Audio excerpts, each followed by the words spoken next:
Assalamualaikum warahmatullahi wabarakatuh. Saya Fitri Desiana Afani, NIM 2006311000052 kelas 4B Luring 1. Pada kesempatan kali ini saya akan memenuhi tugas dari matkul teknik animasi, yaitu tentang 12 prinsip dasar animasi. Langsung saja ke pembahasannya. Dari 12 prinsip dasar animasi, yaitu yang pertama ada solid drawing. Solid drawing menggambar sebagai dasar utama animasi, memegang peranan yang signifikan dalam menentukan baik proses maupun hasil sebuah animasi. Nah, seorang animator harus memiliki kepekaan terhadap anatomi, komposisi berat, keseimbangan, pencahayaan, dan sebagainya yang dapat dilatih melalui serangkaian observasi dan pengalaman, di mana dalam observasi itu salah satu yang harus dilakukan adalah menggambar. Nah, di sini saya akan mencontohkan dari prinsip solid drawing.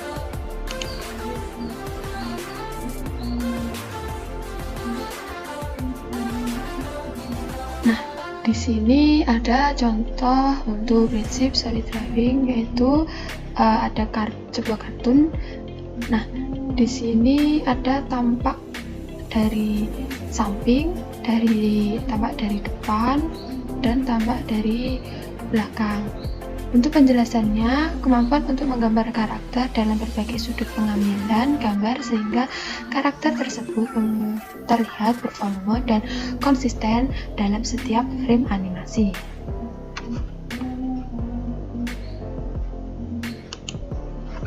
Nah, untuk prinsip dasar animasi selanjutnya ada timing and spacing.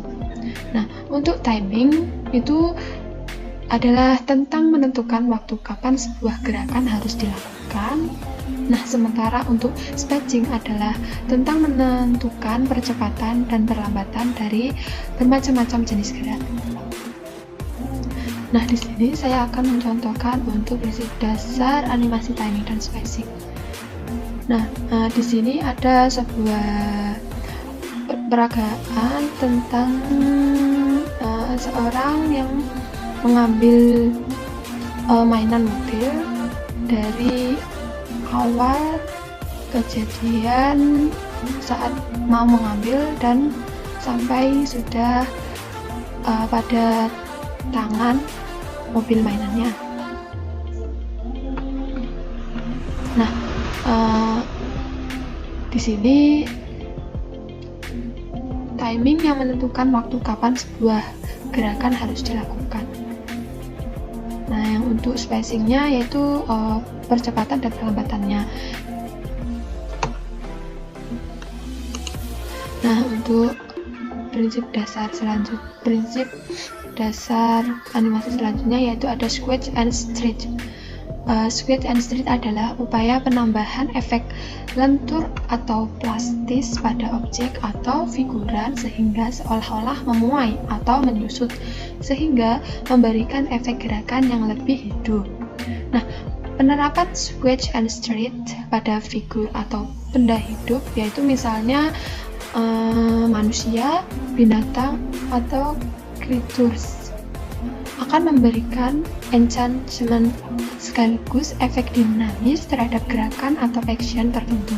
Sementara pada benda mati, misalnya ada gelas, meja, botol, penerapan squeeze and stretch akan membuat mereka, yaitu benda-benda mati tersebut, tampak atau berlaku seperti benda itu. Nah, untuk contohnya di sini ada sebuah bola. Nah, kalau dilemparkan itu akan memantul. Nah, pada saat bola menyentuh lantai, seolah-olah akan berubah bentuk, yaitu pada mulanya berbentuk bulat sempurna, kemudian setelah sampai di lantai itu akan sedikit melonjong bentuknya. Meskipun tidak semuanya seperti itu ya, tapi itu yang dimaksud untuk memberi efek dinamis atau lebih hidup. Nah, untuk prinsip dasar keempat itu ada anticipation. Anticipation boleh juga dianggap sebagai persiapan atau awalan gerak atau ancang-ancang. Seseorang yang bangkit dari duduk harus membungkukkan badannya terlebih dahulu sebelum benar-benar berdiri kan ya. Pada gerakan memukul sebelum tangan maju, maka harus ada gerakan mundur terlebih dahulu dan sejenisnya. Nah, di sini saya akan mencontohkan. Nah, untuk contoh dari prinsip dasar anticipation yaitu pada saat kita sudah mau mengayunkan palu atau sebuah balok. Nah, di sini kita ambil ancang-ancang dari belakang terlebih dahulu, lalu ke atas. Nah, baru akan berada di posisi pemukul di bawah itu. Nah, untuk gerakan anticipation yang dibuat itu selalu kebalikan dari gerakan berikutnya. Misalnya ya, gerakan berikutnya mengarah ke atas, pasti gerakan anticipation-nya ke bawah. Anticipation dari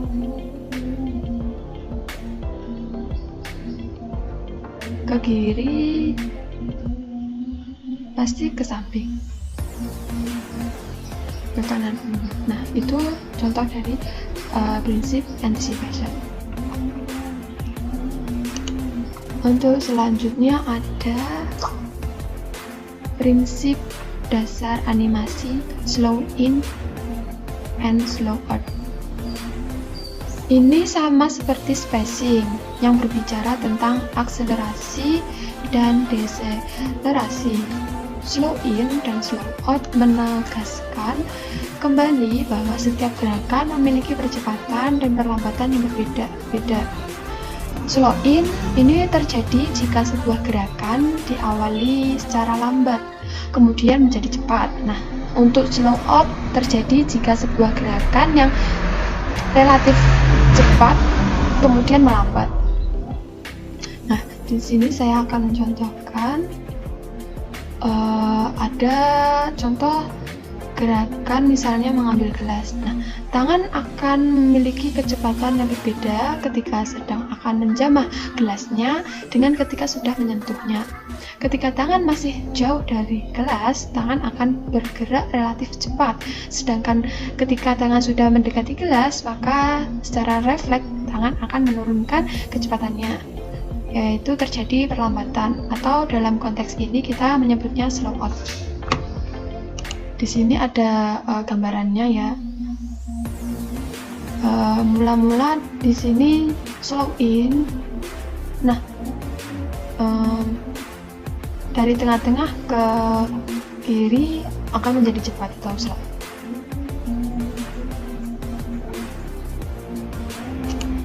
Nah, untuk prinsip dasar animasi ke-6 yaitu ada art. Dalam animasi, sistem pergerakan tubuh pada manusia, binatang, atau makhluk hidup lainnya bergerak mengikuti pola atau jalur atau maya yang disebut dengan art. Hal ini memungkinkan mereka bergerak secara smooth dan lebih realistik karena pergerakan mereka mengikuti suatu pola yang berbentuk lengkung atau termasuk lingkaran, elip, atau parabola. Nah, di sini saya akan mencontohkan dari prinsip berdasar art.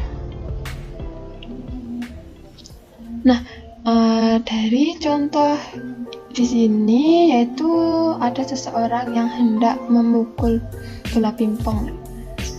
Dari sistem pergerakan yang dilakukan, seorang itu bergerak mengikuti pola atau jalur maya. Dari awal-awal ini disemu dulu, tengah-tengahnya nyata, dan ini yang terakhir juga semu atau maya. Nah, untuk prinsip dasar ke-7 yaitu ada secondary action. Secondary action adalah gerakan-gerakan tambahan yang dimaksudkan untuk memperkuat gerakan utama supaya sebuah animasi tampak lebih realistik. Secondary action tidak dimaksudkan untuk menjadi pusat perhatian sehingga mengaburkan atau mengalihkan perhatian dari gerakan utamanya. Kemunculannya lebih berfungsi memberi emphasis untuk memperkuat gerakan utama. Di sini saya akan mencontohkan. Nah, seperti di gambar itu ada sebuah animasi penguin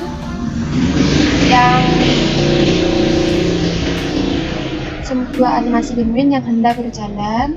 Nah, gerakan utamanya itu ada melangkah kaki sebagaimana berjalan.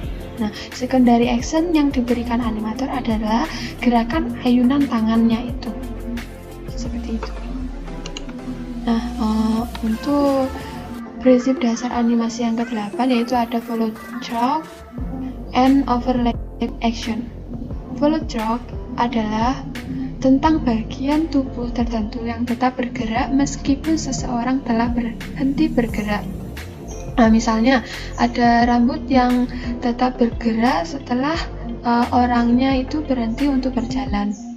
Nah, untuk overlapping action secara mudah bisa dianggap sebagai gerakan saling silang.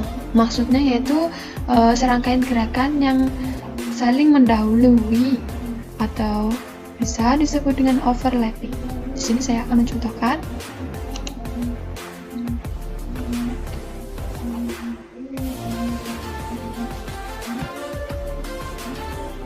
Nah, yang pertama ini ada contoh follow track. Di sini kayak ada sebuah animasi tentang seseorang lompat ya sampai ke jatuh di lantai.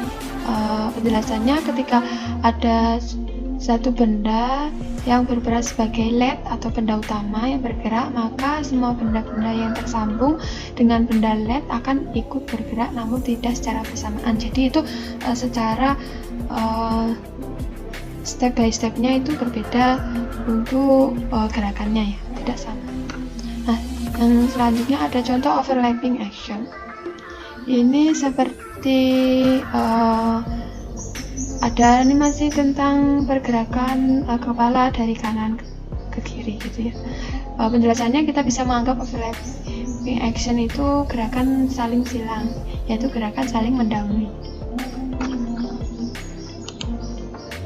Nah, yang ke-9 ada prinsip dasar animasi straight ahead action and pose to pose. Nah, untuk penjelasan straight ahead action yaitu membuat animasi dengan cara seorang animator menggambar satu persatu frame by frame dari awal sampai selesai seseorang diri. Teknik ini memiliki kelebihan yaitu kualitas gambar yang konsisten karena dikerjakan oleh satu orang saja. Tetapi memiliki kekurangan waktu pengerjaan yang begitu lama. Nah, untuk penjelasan pose to pose yaitu pembuatan animasi oleh seseorang animator dengan cara menggambar hanya pada keyframe tertentu saja.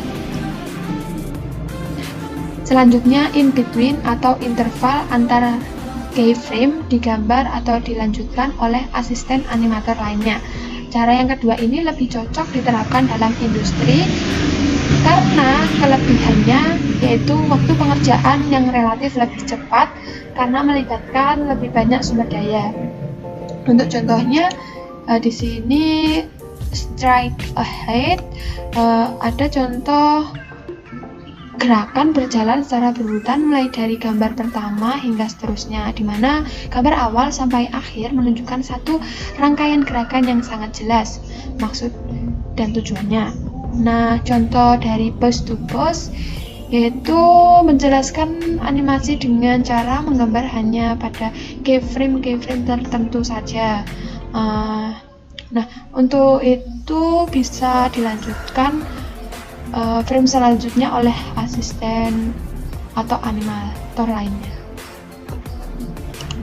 Nah, untuk prinsip dasar animasi yang ke-10 ada stacking Seperti halnya yang dikenal dalam film atau teater, staging dalam animasi juga meliputi bagaimana lingkungan dibuat untuk mendukung suasana atau mood yang ingin dicapai dalam sebagian atau keseluruhan scene.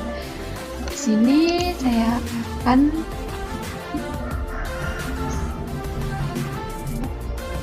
mencontohkan dari prinsip dasar staging.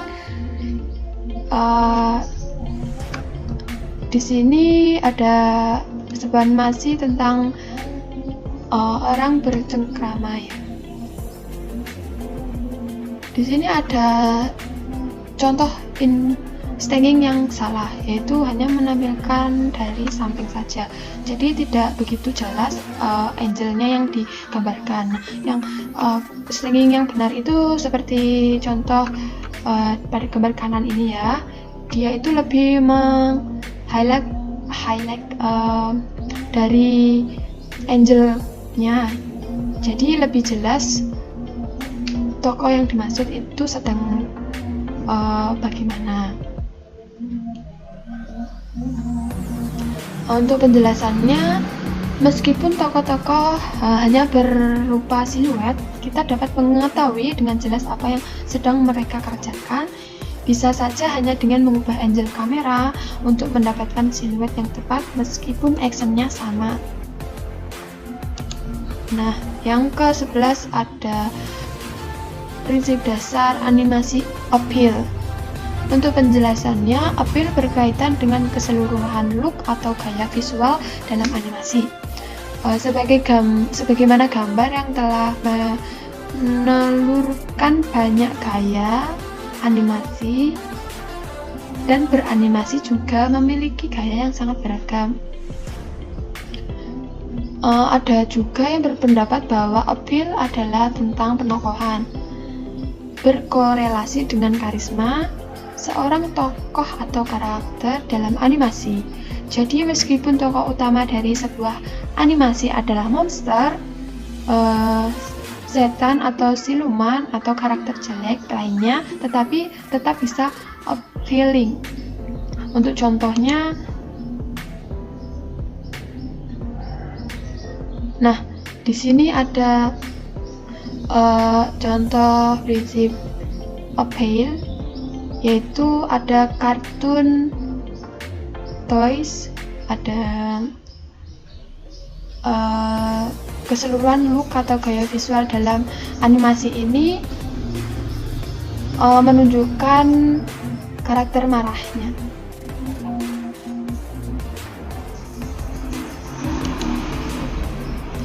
Nah, yang prinsip dasar animasi yang terakhir yang ke-12 yaitu ada exaggeration.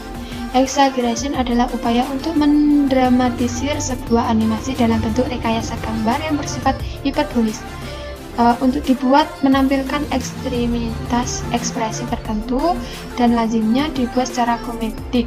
Banyak dijumpai di film-film animasi sejenis Tom and Jerry, Donald Duck, Doraemon, dan sebagainya. Nah, di sini saya mencontohkan adaan sebuah animasi yang tampak terkejut. Nah, di sini exaggeration-nya ada sebuah mata yang sampai keluar. Nah, contoh lainnya yaitu ketika marah, muka Donald berubah membara. Nah, selanjutnya ketika menangis, air mata Nobita mengalir seperti air terjun. Nah,